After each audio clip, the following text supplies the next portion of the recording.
Crime लूट हत्या कभी रुकने वाला है। एग्रीमेंट पेपर बोलिए स्टाम्प पेपर लिख के हम दे देते हैं। 7 बजे के बाद पहलका राज चला गया है। तो पहलका राज जो आप कह रहे हो तो लालू जी के राज को कहा जाता था ना। उपेंद्र को सब बैगन के डंगना है। अच्छा, ठीक है ना। वीआईपी की बात बोले, 4 सीट जीते थे। 4 सीट जीते किसको मिला? तेजस्वी यादव भैया के बारे में बोले मुकेश सहनी जी पीठ में छुरा भोर के, और बीजेपी तो सामने से छुरा भोग दिया। नमस्कार, अभी हम पटना के मरीन ड्राइव पर है और हमारे साथ एक आरजेडी के छात्र युवा नेता है। इनसे जानने का प्रयास करेंगे कि अभी जो आने वाले समय में अभी जो राजनीतिक भूचाल मची हुई है इस पर इनकी क्या प्रतिक्रिया है। सबसे पहले सर आपका स्वागत है हमारे चैनल में। धन्यवाद आपको चैनल से। सर अभी जो यहाँ पर राजनीतिक में जो उठापटक हो रहा है कि तेजस्वी यादव की स्टार पार्टी में चिराग पासवान आते हैं, नीतीश कुमार जी आते हैं, पप्पू यादव कई साल बाद आ रहे हैं, इसको किस नजर से आप देख रहे हैं? जितना भी स्टार पार्टी में आए हैं नेता लोग, अभिनंदन था, स्वागतम था, सब गठबंधन में आने वाले हैं। बीजेपी के जो लोग हैं कह रहे हैं कि जब से गठबंधन की सरकार बनी है बिहार में जंगल राज रिटर्न पार्ट 2 आ गया है। अरे बीजेपी वाला क्या बोलेगा? ससुर का मोदी क्या बोलेगा? क्राइम लूट हत्या कभी रुकने वाला है? एग्रीमेंट पेपर बोलिए स्टाम्प पेपर लिख के हम दे देते हैं। 24 में क्या नीतीश कुमार को आगे बढ़ाएगी आरजेडी दिल्ली के लिए?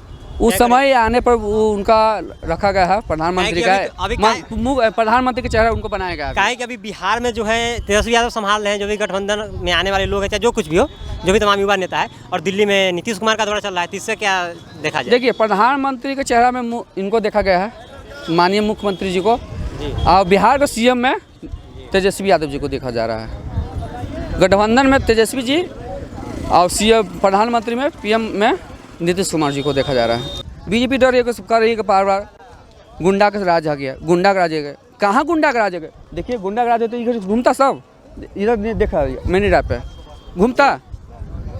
7 बजे के बाद पहलका राज चला गया है। तो पहलका राज जो आप कह रहे हो तो लालू जी के राज को कहा जाता था ना। किसी को राज हो जी, चला गया है। देखिए, महिला लोग पहले उतना शिक्षित थी, सोचती थी कि कहीं भी जाएंगे कुछ भी हो सकता है। अब लोग सब पढ़े लिखे हैं, सब जेंट्स भी पढ़ा लिखा हो गया है। पहले पढ़ाई में बहुत कमी था, इसी कारण एक काम होता था ना, 10 जैसे एक बार आपसे कुछ बोल दिए, 10 आदमी से कान बोल दिया, अरे वहाँ वो हुआ, फन्ना हुआ, चिरना हुआ। अभी लोग काम खत्म हो गया।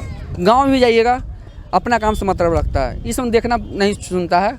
देखिए, पोल बिजली तेजस्वी जी के कारण, हर घर बिजली नीतीश जी के कारण, हर पोल सब जहाँ जाइए, रोड से लेके शिक्षित से लेके सब चीज सब स्मार्ट बन रहा है। अच्छा सर, आप जी मान रहे हैं कि चिराग पासवान की पार्टी 2 धारा में बट गई, एक उनके चाचा और चिराग पासवान? चाचा के पास कुछ नहीं है। चाचा उनके कह रहे हैं कि जो भी पासवान समुदाय के लोग हैं हमारे कुछ नहीं है। पशुपति के पास कुछ नहीं है। पशुपति के पास कुछ नहीं है। पशुपति कहीं जाए उससे कोई दिक्कत नहीं। चिराग मेरे गठबंधन में है और रहेंगे। तो आने वाले समय में क्या लगता है कि चिराग पासवान अपने पिता की जो सीट थी हाजीपुर लोकसभा, वहाँ चुनाव लड़ेंगे या जमुई से ही लड़ेंगे? उनको कहाँ से लड़ना चाहिए? देखिए, जमुई से लड़ेंगे और हाजीपुर से उनका मार लड़ेंगे, कन्फर्म रही है। अच्छा, हाँ। यानी दोनों सीट से चिराग पासवान के उम्मीदवार होंगे? चिराग पासवान खुद उनके घर से होंगे? दोनों अपन, उनका एगो मम्मी होगी, एगो अपने खुद होंगे। उपेंद्र को सब बैगन के डंगना है। अच्छा, ठीक है ना। वीआईपी की बात बोले, 4 सीट जीते थे। 4 सीट जीते किसको मिला? 4 सीट किसको मिला? बीजेपी अपना ले लिया। तो वो जब ले लिया कि नहीं लिया? जी सर, बीजेपी जब चुनाव में खड़ा कराई थी तो सीट था वीआईपी का, लेकिन कैंडिडेट तो बीजेपी का ही था। वो तो सेटिंग से न दिया था। बीजेपी अपना ही कैंडिडेट को उनके टिकट पे खड़ा कराया। जान फिर से जब चुनाव के बाद जब लगा कि वो हट सकते हैं तो अपने विधायक को अपना विधायक किन लिया। तो मैं उससे पहले मुकेश सहनी कहते थे, जब आरजेडी के प्रेस वार्ता से वो वापस चल गए थे, बोलते थे कि हमको तेजस्वी यादव पीठ में छुरा घोंपने का काम किया है। उसके बाद फिर कह रहे हैं कि हमको बीजेपी वाले किए हैं। तो क्या वो आरजेडी के साथ जाएंगे इस स्थिति में या बीजेपी के साथ ही जाएंगे? जैसे तेजस्वी यादव भैया के बारे में बोले मुकेश सहनी जी पीठ में छुरा भोर के, और बीजेपी तो सामने से छुरा भोग दिया। लो दम मार के तो चाचा को खींच लिया। वही तो हम पूछना आपसे जानना चाह रहे हैं कि जब वो उनके हिसाब से उधर से भी ठुकराया गया, इधर से भी, तो कहाँ जाएंगे? अभी तो बीच में है।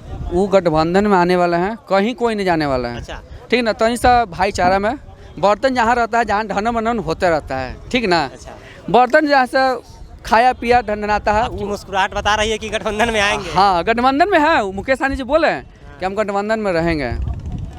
नालंदा में देख लीजिए, सासाराम में देख लीजिए, कितना दंगा हुआ। छपरा में हुआ था, 3 करोड़ 4 करोड़ रुपया का दंगा, सामान लूट ले गया। कौन लूटा? आरएसएस वाला, बीजेपी रसम मिल कर लूटा गया। कौन लूटा? हम लोग लूटे। यादव लोग झूठ मत कर सारे बीजेपी के सब लोग बदनाम करता है तेजस्वी जी को। हम लोग कुछ नहीं करते हैं। उन लोग को सरकार जब जाता है तो उल्टा हम लोग पर थोपना शुरू कर देता है।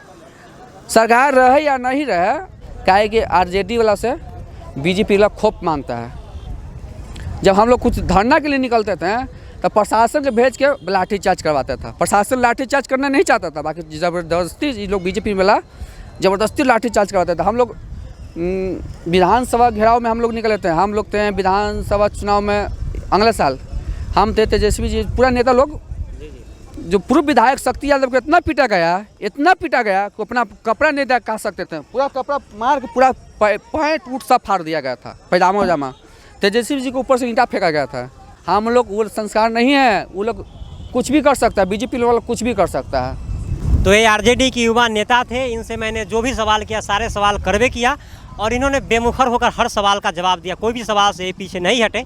बाकी आप लोग को हमारी ये रिपोर्टिंग कैसी लगी कमेंट सेक्शन में बताइएगा। अगर इस वीडियो को आप यूट्यूब पे देख रहे हैं तो चैनल को सब्सक्राइब करें, अगर फेसबुक पेज पे देख रहे हैं तो पेज को फॉलो करें। जय हिंद, जय बिहार।